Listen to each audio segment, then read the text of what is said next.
ഇപ്പോൾ JB Mather M P നമ്മോടൊപ്പം ചേരുന്നു. ശ്രീമതി ജെബി മേത്തർ, കോൺഗ്രസിനെ സംബന്ധിച്ച വലിയൊരു തിരിച്ചടി എന്ന കാര്യത്തിൽ സംശയമില്ല.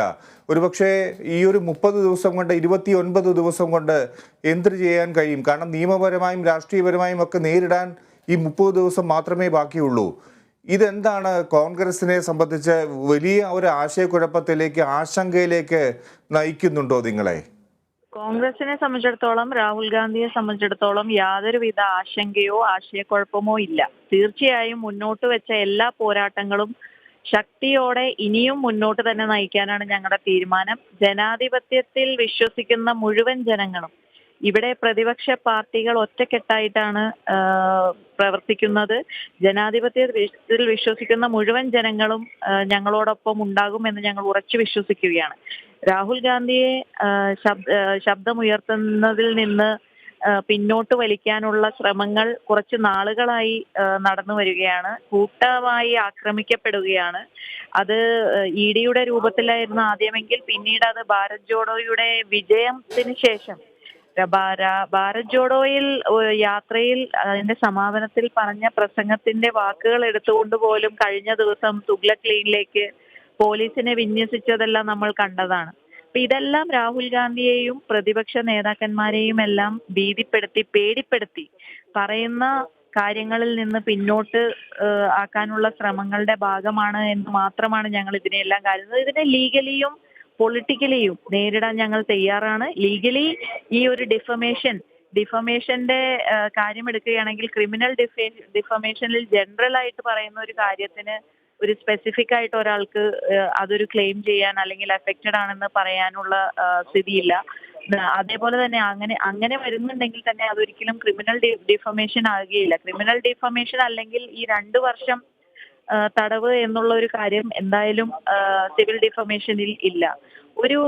ഈ ഇത്തരത്തിലുള്ള ഒരു നിസ്സാര കാര്യത്തിന്റെ പേരിൽ 4 ലക്ഷത്തിന്റെ മുകളിൽ വിജയിച്ച ഒരു വ്യക്തിയെ, ഒരു നേതാവിനെ ഈ ഒരു അവസരത്തിൽ അത് അയോഗ്യനാക്കുന്നതിന്റെ പിന്നിലത്തെ രാഷ്ട്രീയ ലക്ഷ്യങ്ങളൊക്കെ എല്ലാവർക്കും മനസ്സിലാവുന്ന കാര്യമാണ്. അതിലൊന്നും ഞങ്ങൾക്ക് യാതൊരു വിധത്തിലുള്ള ഭയമോ ആശങ്കയോ ഇല്ല. രാഹുൽ ഗാന്ധിക്ക് തീരെയുമില്ല. ഇത് വീണ്ടും ശക്തിയോടെ ഞങ്ങൾ ഇപ്പോൾ പോലും ഞാൻ ഈ സംസാരിക്കുന്നത് ഡൽഹിയിലെ കിങ്സ്വേ പോലീസ് ക്യാമ്പിൽ നിന്നുകൊണ്ടാണ്. അദാനി വിഷയത്തിൽ JPC വേണമെന്ന് ആവശ്യപ്പെട്ടുകൊണ്ട് പ്രതിപക്ഷ MP-മാർ നടത്തിയ സമരത്തെ അവിടെ നിന്നും അറസ്റ്റ് ചെയ്ത് MP-മാർ, കോൺഗ്രസ് മാത്രമല്ല മറ്റു പ്രതിപക്ഷ പാർട്ടിയിലുള്ള MP-മാർ ഉൾപ്പെടെയുള്ളവരെ ഇവിടെ അറസ്റ്റ് ചെയ്ത് ഇവിടെ പോലീസ് സ്റ്റേഷനിലേക്ക് കൊണ്ടുവന്നിരിക്കുകയാണ്. അപ്പൊ ഇതൊന്നും ഞങ്ങളെ സംബന്ധിച്ചിടത്തോളം ഞങ്ങളുടെ ആവശ്യങ്ങളിൽ നിന്ന് പിന്നോട്ട് പോകാൻ ഞങ്ങൾ തയ്യാറല്ല.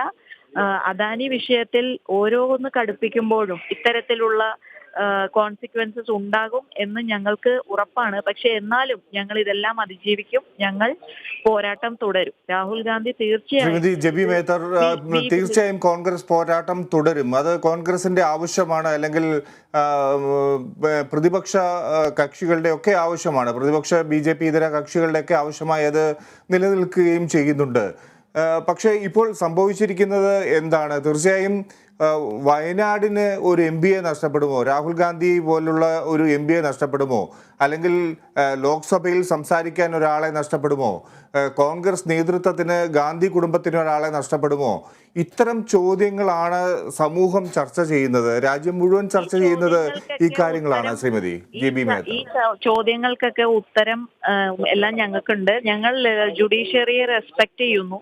അതുകൊണ്ട് തന്നെ ജുഡീഷ്യൽ ലീഗൽ റെമഡി ആയിട്ട് അവൈലബിൾ ആയിട്ടുള്ള അപ്പീൽ പ്രൊവിഷൻ ഇൻവോക്ക് ചെയ്തുകൊണ്ട് തീർച്ചയായും ഇത് അപ്പീലിൽ പോവുകയും ഇന്ന് രാജ്യത്ത് നിലനിൽക്കുന്ന ഡിഫമേഷൻ ലോയുടെ അടിസ്ഥാനത്തിൽ തീർച്ചയായും ഈ വിധി സ്റ്റേ ചെയ്യപ്പെടുകയും പിന്നീട് ഇതിന്റെ കൂടുതൽ വിശദാംശത്തിലേക്ക് കടക്കുമ്പോൾ തീർച്ചയായും ഈ വിധി will be turned. Shrimati Jebi Mather, അതെങ്ങനെ സംഭവിക്കുമെന്നാണ് കരുതുന്നത്? ഇനിയും നിങ്ങൾ ഉന്നത കോടതിയെ സമീപിക്കേണ്ടതും ഗുജറാത്തിൽ തന്നെയല്ലേ? ഗുജറാത്തിൽ നിന്നല്ലേ നീതി ലഭിക്കാതെ വന്നത് എന്ന ഒരു സംശയമല്ലേ നിങ്ങൾക്കുള്ളതും?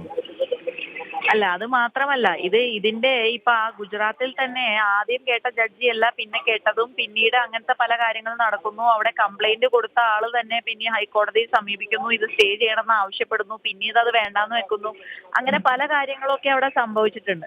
ഇപ്പൊ ആ ഗുജറാത്തിന്റെ ജഡ്ജ്മെന്റ് ആ ജഡ്ജ്മെന്റ് ഗുജറാത്തിയിലായതുകൊണ്ട് അതിന്റെ ട്രാൻസ്ലേഷൻ കഴിഞ്ഞു കഴിഞ്ഞാൽ മാത്രമേ നമുക്ക് അതിന്റെ എങ്ങനെയാണ് ഈ ജഡ്ജ്മെന്റിലേക്ക് എത്തി എന്നുള്ളതിന്റെ ഒരു ക്രിട്ടിക്കൽ അനാലിസിസ് നമുക്ക് നടത്താൻ സാധിക്കുള്ളൂ. പക്ഷെ ഡിഫമേഷൻ ലോ ഇന്ന് നിലനിൽക്കുന്ന സാഹചര്യത്തിൽ ഇങ്ങനെ ഒരു കേസിന് ഒരു കാരണവശാലും 2 വർഷം തടവ് എന്നുള്ളത് നിലനിൽക്കുന്ന കാര്യമല്ല എന്നുള്ളത് ഉറപ്പാണ്. അപ്പോ ഗുജറാത്തിലായതുകൊണ്ട് അതൊരിക്കലും ഇനി അത് തള്ളിക്കളയാൻ സാധിക്കില്ല. തീർച്ചയായും സുപ്രീം കോടതി ഉൾപ്പെടെയുള്ളതുണ്ടല്ലോ. അപ്പോൾ ഞങ്ങൾക്ക് ആ കാര്യത്തിൽ യാതൊരു ആശയക്കുഴപ്പമോ ആശങ്കയോ ഇല്ല. ഞങ്ങൾ ജുഡീഷ്യറിയിൽ വിശ്വസിക്കുന്നു. ഞങ്ങൾ ആ ഒരു ലീഗൽ റെമഡി തീർച്ചയായും സ്വീകരിക്കുകയും അതോടൊപ്പം പൊളിറ്റിക്കലി ഇത് നേരിടാൻ കൂടിയാണ് ഞങ്ങളുടെ തീരുമാനം. എന്തായാലും ഇതൊരു അവസരമായി കോൺഗ്രസ് കാണുന്നുണ്ടോ? ഇപ്പോൾ രാഹുൽ ഗാന്ധിക്കെതിരായ ഒരു നീക്കം, അദ്ദേഹത്തെ അയോഗ്യനാക്കാനുള്ള നീക്കം, ഇത് കോൺഗ്രസ് പ്രയോജനപ്പെടുത്തും, കോൺഗ്രസിന് ഇത് ഉതകുന്ന ഒരു കാര്യമാണ് എന്ന് താങ്കൾക്ക് ഇപ്പോൾ തോന്നുന്നുണ്ടോ?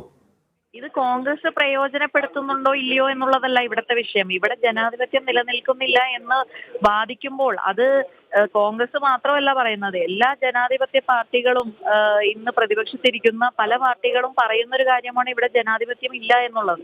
അത് ശരിവെക്കുന്ന തരത്തിലാണ് ഓരോ ദിവസം ചെല്ലുന്തോറും കാര്യങ്ങൾ നീങ്ങിക്കൊണ്ടിരിക്കുന്നത്. അപ്പോൾ കോൺഗ്രസും പ്രതിപക്ഷ പാർട്ടികളും പറയുന്നത് ശരിയാണ് എന്ന് മോദി ഗവൺമെന്റ് തന്നെ തെളിയിച്ചുകൊണ്ടിരിക്കുകയാണ്.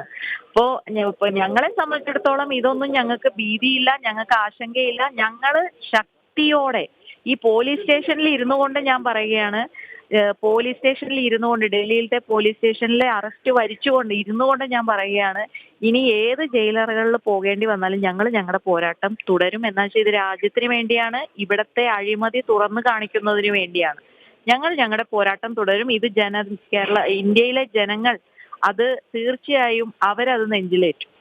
തീർച്ചയായും. വളരെ നന്ദി ശ്രീമതി ജെബി മേത്തർ, താങ്കളുടെ പ്രതികരണത്തിന്. അവർ പോരാട്ടം തുടരുമെന്ന് കോൺഗ്രസ് തുറന്ന് പ്രഖ്യാപിക്കുകയാണ് ഇപ്പോൾ.